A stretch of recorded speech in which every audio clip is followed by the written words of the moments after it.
up everyone, Mandy here from On the Grow, and today we are actually inside of our house. And I wanted to share with you guys this custom built flood and drain system that I requested CJ to build for me. I wanted something that was just 2-shelved and would fit into our little nook area that would be able to grow my edible flowers and allow my herbs to get tall enough. So stay tuned for a detailed build.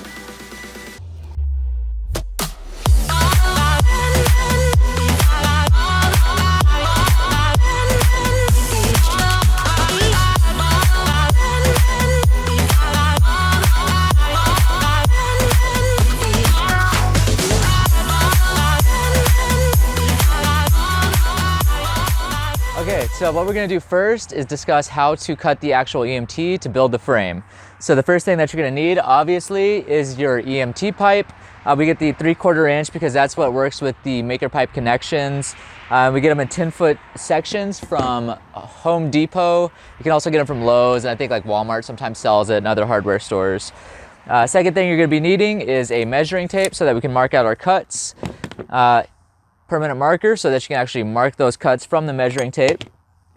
Third thing you're gonna need is the scoring tool. So this is something that we use to cut the EMT. And the last thing that I like to use is a clamp. You can actually use multiples if you'd like, but I'll show you how I use this single clamp with my toolbox to kind of do this really easily. So what we need for the actual cuts is gonna be right here. Okay, so the first cut that we're gonna make is the 16.5 inch cut. So what I'm gonna do is I'm gonna take my EMT, I'm gonna lay it flat, I'm gonna take my measuring tape, and what I'm gonna do now is make sure this is pulled tight, and I'm gonna mark out my 16.5 inch mark right there. All right, so now that I've got that marked, what we gotta do is we gotta somehow stabilize this so we can get this cut. So what I do is I take my toolbox, it has this very handy little groove. I take my clamp and I actually put it up against the underneath the frame, and I tighten it down so that it's actually angled upwards slightly. And the reason I do that is so that I don't have to use a second clamp and I can just step on this, and now this pipe is just incredibly secure and it's not gonna go anywhere. So now what I do is I take my scoring tool. I want this to be as precise as possible. Do a little test cut, and I can see that I'm close, so I'm gonna stick with this cut right here. Oh, I got my sticker actually getting in the way. Let me tear this off. All right, so then what you do is you just give this a slight twist, and you begin going in circles around this pipe, and what you're doing is you're slowly pushing this cutter into this metal right here, and it's just gonna score, create a very, it's gonna use pressure to basically cut through this. And what I'm doing is I'm turning it about twice until it gets easy. And then I twist this knob, which applies more force on the disc to cut it. And then it just cuts through just like that. All right, so now that we have created this first cut, what we're gonna do is repeat this for all of our cuts. And then I'll see you inside and we'll begin actually assembling this frame. Okay, so now we're inside the garage and we're gonna start putting together all the pieces that we actually just finished cutting. So we're gonna begin by using 2 of the 60-inch corner posts and then 3 of our 44-inch middle posts. And what we're gonna do is start squaring this out so that we can lean this up, and then we'll build out this frame. So first thing I'm gonna do is I'm gonna start at our top corner, and I'm gonna begin by putting on our maker pipe connector across the top on each of these. And then once this is squared, I will go and I'll do every 20 inches, I'm gonna do the next connector. So 20 inches from this one, top to top. Okay, so I forgot to say that what we need to do first really quick is put on the heat shrink connections on the end of the EMT pipes for the lengthwise ones, because it just helps these connections to get a better grip with the actual maker pipe connection. So Mandy is helping me out with that real quick, and then we're gonna actually begin framing out the actual frame. Okay, so we just finished putting on all of our maker pipe connectors on the sides, and if you'll look down here, I'll show you what this looks like. So again, we just put on all these pieces, and these are 20 inches apart, and that's from top to top or bottom to bottom. Either way, it's 20 inches apart. And what we're gonna do now is we're gonna do another one exactly like this, and then we'll actually get to the connector pieces in between. So I'll see you in just a second. Okay, so we just finished putting together our second frame piece, and now what we're gonna begin doing is putting these little connectors in between. And what this is going to act to do is, number one, give this frame rigidity and also make it square, but it's also going to be what we hang our lights from, and also gives our reservoirs or our channels, technically they're more of a reservoir, gives them something to sit on and gives it extra strength. All right, so as you can see, we finished putting on our connectors in between, and we ended up choosing to do these 5 inches from the sides of our connectors right here. So they have all been added there. So again, these are gonna act as strength for the bottom of the reservoirs. Another thing that we did is we put in casters at the bottom. We had some casters laying around. I 3D printed a little connector for these to slide into and then kind of hot glued them into the bottom here. But now we have all of our frame done. So what we're gonna do is we're gonna pick this up tomorrow. Okay, so we have finished putting together the frame, and what we're gonna be doing today is actually putting these flood trays on, running all the plumbing. We're gonna hook up the lights as well as the fans, and then we'll hook up the pump, and that should be about everything. So first, let's quickly talk about these trays. So these are the 2 foot by 4 foot flood trays. We got ours from Bootstrap Farmer. Again, we'll have everything that we use linked below in the description, so you can find that there. These will basically just slide in. You can see right here, they've got a little bit of a lip on one side, and the other side is actually flush with everything else. So we're gonna slide, this is gonna be our back, or technically it's gonna be our front, and the low side over here is gonna be our back, where all the plumbing is gonna run down into the reservoir. So that little lip right there on the front is just gonna slide in, and then it's gonna bump up against this support bar right here on the bottom, and that's as far as it'll go. What you'll need to do next, which we've already gone ahead and done, was drill the 2 holes. So they'll have a little marker right here. There'll be a little indentation in the plastic, and what you do is you'll just use your drill bit and you'll set it into that little indentation, and then you'll begin drilling your hole. You can use a stepper drill like we did. This is a 1 3/8 hole that we drilled, or you can use a actual hole saw drill bit, and again you would just put it right into that little hole and then cut out your hole right there. Okay, so the fittings that we're going to be using are these HydroFlow irrigation fitters. This is for ebb and flow fitting kit. So you're going to have 2 pieces that look just like this. This is what's going to go into the connector, and you're going to notice that one of them is considerably smaller than the other one. So this is for a 1/2 inch line, and this is for a 3/4 inch line. The 3/4 inch is your drain line, and the 1/2 inch is your watering line. So I'll show you how these go on real quick. So it's got 2 rubber gaskets in between. We're gonna simply unscrew this little bottom piece, and you're gonna pull off one of these rubber gaskets. So this is pretty nice because it leaves you with a rubber gasket on top and on bottom. So what I'm gonna do is I'm gonna put this, this is again our 1/2 inch. This is gonna go on my right hand side. I like to do all my incoming water on the right and then all my drainage water on the left. It's just personal preference. Honestly, you can do it either way. But again, I'm gonna put it on the right. So I'm just gonna drop this down through this hole with that 1 rubber gasket on top, and I'm gonna slide my rubber gasket back on the bottom. And then we're gonna begin tightening this guy on. And as simple as that, make sure it's nice and snug. Now we've got a sealed connection here. All right, that is nice and snug. So now let's talk about the connectors on top. So for the water coming in, I'm just gonna use this little connector right here, and that's gonna be where the water comes in. And as for the water going out, I'm gonna use this little riser right here because we don't want it to, if we don't put a riser, this water is gonna drain immediately, and you want this water to hit a certain level before it begins draining.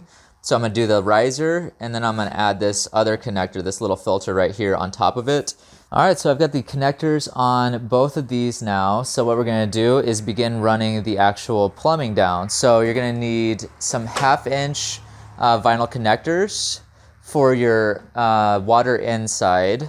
You're also gonna need a bunch of elbows and T's, and I'll have an exact part list on this video, and also some shutoff valves. Again, everything that we use will be in the description below. And then we'll also need some 3/4 inch tubing, as well as some 3/4 inch elbows and some 3/4 inch T's. And that's gonna be for our drainage side. Okay, so something that I forgot to talk about real quick was the reservoir that we're gonna be using. We got ours from Home Depot because we can go to the manufacturer's website and we can actually see on Home Depot what this tote is made of, and we know that it is polypropylene, which is a food-safe plastic. It is PP, if you need to look at the recycling label on it, that is polypropylene. Some other food-safe containers are LDPE, which is low-density polyethylene, and HDPE, which is high-density polyethylene. Again, we just like this container. We've used this one a lot in the past, and it works well. So this is what we're going to be using as our reservoir. This is a 27-gallon one. So something that I have done is I drilled my holes. So to drill these holes, I used this hole saw. It is the 1.5-inch hole saw, and I just drilled the hole, and then I went back and cleaned up the edges with this deburring tool. Works really, really quite well. And now that I see something, I want to clean it up. So we're good to go on that. So now what I'm going to begin doing is actually plugging the plumbing in, and then we're going to begin running this down, chaining it all together and into the drainage. So I'll see you here in just a second once I have started doing that, and we'll talk about what I'm doing. All right, so I have run the entire plumbing line except for finishing off the connection. So let's start at the very, very bottom. So we're going to start with the pump. So this is a 529 gallon per hour pump, and it's got a 1/2-inch connector screwed into the top here, as you can see. And what this is going to do, this is going to be where we start our plumbing from. So technically, let's pretend this is on the inside.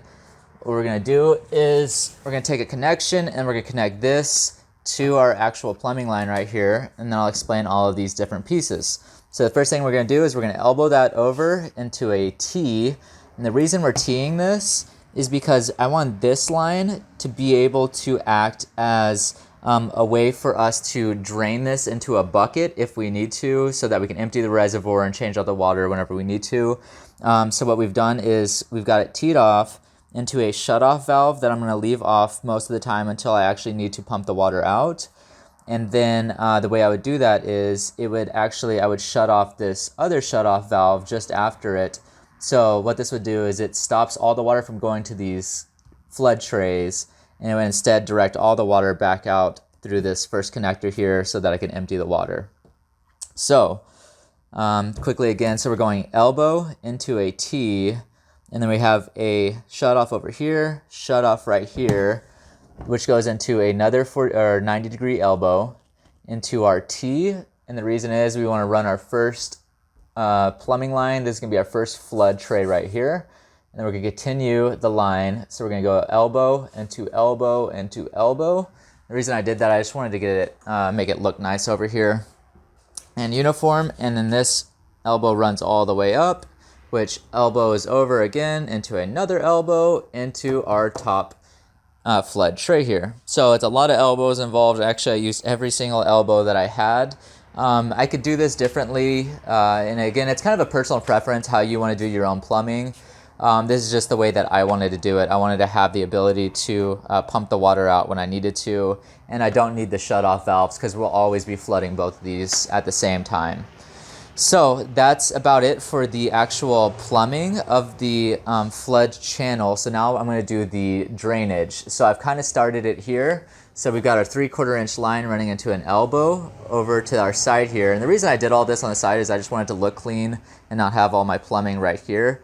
And I've done this into a T so that I can have this act as a way to release the vacuum, because if I have these two lines connected with no breather hole, the amount of water flooding into this would actually kind of choke it, and it would slow down the drainage. So having some kind of hole or ability for this to suck in air is a really smart move. So now all I've got to do is I'm just going to finish. I'm going to run the 3/4-inch line down here into another elbow, and down into the channel itself. So I'll see you in just a moment once I finish that, and then we'll talk about the rest of this. All right, so I just finished the drainage aspect of this, so let's talk about that. So starting from the top and working our way down, we're starting at our drainage side with the 3/4-inch tubing that goes into a 3/4-inch elbow, which goes into a 3/4-inch T. Again, the reason is we want to be able to have a way to break the suction that's going to happen whenever this is both draining at the same time. So having this little airflow right here allows us to drain a lot easier. So that's continuing down into an elbow, which goes into a T so that we can connect our other drainage line into this drainage line, which goes into an elbow, which goes into our 3/4 inch line, which goes about this deep into the actual reservoir itself. So that is it for the plumbing. So what I'm going to do now is I'm going to get this moved into our house because we're going to be growing this actually we're doing this for our edible flowers. And I'm going to get this positioned in the house, and then we'll talk about the lights and the fans, and that's about it for this. So I'll see you in just a moment inside. All right, so we're inside the house now, and as you can see, we got the unit in here with our reservoir placed at the bottom, and I went ahead and added on the lights, and I can quickly explain how I did that. If you come in a little bit closer, you can see I use these 3D printed connectors that I talked about on the other system. So I just used my 3D modeling skills and the fact that I have a 3D printer, and I created a way to connect these. How you can easily do this yourself though is just use zip ties. You don't need to have a fancy connector like I do. You can easily just take a zip tie and then crisscross. I would do one this way, and then I would reverse it and then do one this way. And one should honestly be plenty to hold it, but some people like to do two. It just feels a little bit more secure. So now that we've got the lights on, I've got it on my bottom as well, I went ahead and tossed, just kind of put it up there, ran my extension cord where I'm gonna have this plugged into my outlet. And what we've got to do now is actually start plugging in all of these devices. And what we're going to do now is I'm going to take my timer, and I'm just going to plug it in to my extension cord right here. Okay, so I get this put in position now. All I've got to do is start hooking these up. So I've got one. This is going to be our first light for up here. So this one is going to power all 4 of these. So I've got to connect all of these in just a second. And this one is going to power all 4 of these. And I'll show you how we connect all of this in just a second. So we got our power coming in. And now what we need to do is follow the power. So the power is going to run through this one. We need to loop it on the other side. It's going to come back, and it's going to loop over on this side and then continue. So I know I need to put a connection right here on this side. So I'm going to go ahead and put in my little connector right here. And since I'm doing it at the top, I need to do it on our bottom ones as well, since we're just doing the exact same thing. And sorry about all these cords. Okay, so I've got this side set up. Now let's go to the other side. Doop, doop, doop. So I'm gonna have to connect it from my first to my second. Make sure I get this oriented correctly. And then I see my power loops around on the other side of this, so now I need to go from this one to this one. So my third to my fourth. And that will power all of these. So I'm gonna do the same thing down here, and I've actually misplaced one of my connectors. So I'm gonna find my other connector, and I'll be right back. Okay, so as you can see, I've got all these lights connected just like I showed you guys, and I ended up finding my other connector for the one on the bottom. So now all of our lights, I've verified that they're working, so now what I've got to do is hook up my fans. And the way I'm going to do that is I went ahead and I use these little computer fans because I like to daisy chain them with their USB connectors. It's just really easy to do. But what I've done is I took out these little rubber connectors that were up on the top. They have one on the front and the back for the top side. And I went ahead and took them out for both of these. And what I'm gonna do is I'm actually gonna put these fans, I'm gonna take zip ties, and I'm gonna zip tie it through these holes that I've opened up around this so that I have a fan that I can kind of adjust as needed. And I'm gonna put both of these just kind of like this. And then I'm going to do the same thing for the bottom, and then I'll show you what that looks like here in just a second. All right, so I've got the fans placed on, as you can see, and I'll show you over here, if you come this way, and I'll show you how I did that. Basically, daisy chain into the top 2 fans with a simple USB connector, and those 2 go up and actually supply the power up here. So the cool thing is I can control all the fans from a single controller, so everything is connected to the same exact connector, which makes it super easy. So now what I'm going to do is I'm going to take a minute, I'm going to do some cable management, get all of this cleaned up so we don't just have wires kind of hanging all over the place. And then once I've done that, we'll check in and put in the air stones, and then we're basically good to go. Okay, as you can probably see behind me, we've got all the fans, the lights, and got some basic cable management kind of going. So what we need to do now is focus on our reservoir. So First thing I'm going to kind of get going here is our air stone. So we're using for our air pump, it is the Whisper 3060 air pump by Tetra. And then we're just using a single disc air stone that we're going to use to slide this into the reservoir. So what I'll do, actually we can just do this real quick. Get this out of the way. I'll put up my reservoir here. My water pump's going to go right about there. It's got little suction feet. And then I'm going to go ahead and put my air stone probably right about here in the middle. All right, so what I'm going to do now is I'm going to kind of take my tube here. This is the 1/2-inch tube. Remember, this is the one that's going to connect to our pump directly and go into our watering line. So what I need to do is figure out how long of a section I need. So I'm going to take it. I know it's a little dark in here and hard to see. I'm going to go ahead and put it over that right there. Make sure that's sat all the way down. And then I'm just going to kind of eyeball this. All right, so I'll run through the plumbing for our water pump. Run through the tubing for our air pump. So I've got all 3 lines now pulled through. So what I'm going to do now is I'm going to pull this up. So remember, per the plumbing, I've got to plug it into this one right here. So this is going to be my main inlet in on this right-hand side. So the one thing that I would have liked to have added to this design, and then I'm going to kind of search for after I post this build, is a quick disconnect for this tube right here, because once this goes onto that triple barbed elbow right there, it's basically locked into place. It is incredibly difficult to pull that little 1/2-inch line off of that. I actually turned red in the face trying to pull 2 pieces apart like it is. So what I can do now is put my air stone on top. I can just put it right about here, and I'm gonna plug my air stone tube back into the air stone. So this is a double, I forgot to say that, this is a double air stone pump. You can get a single and just run a straight line. You don't need to do this where it tees into a single line. This is going to put more air out if you want to do it this way, but a single air pump would work just as well. Okay, so we've got our air stone, we've got our pump plugged up, our water pump. I need to put my drainage. So this is our drainage line. We need to make sure that this is actually put into place. All right, so now we've got our drainage line, we've got our water line, we've got our air pump, and I'm pretty sure I've got this turned off, but we'll check in a second. So what I'm going to do right now is actually fill up this reservoir. So I'm going to get this filled up with some water, and then we'll give this a test run, make sure everything works fine, and then we'll mix some nutrients, and we're almost there.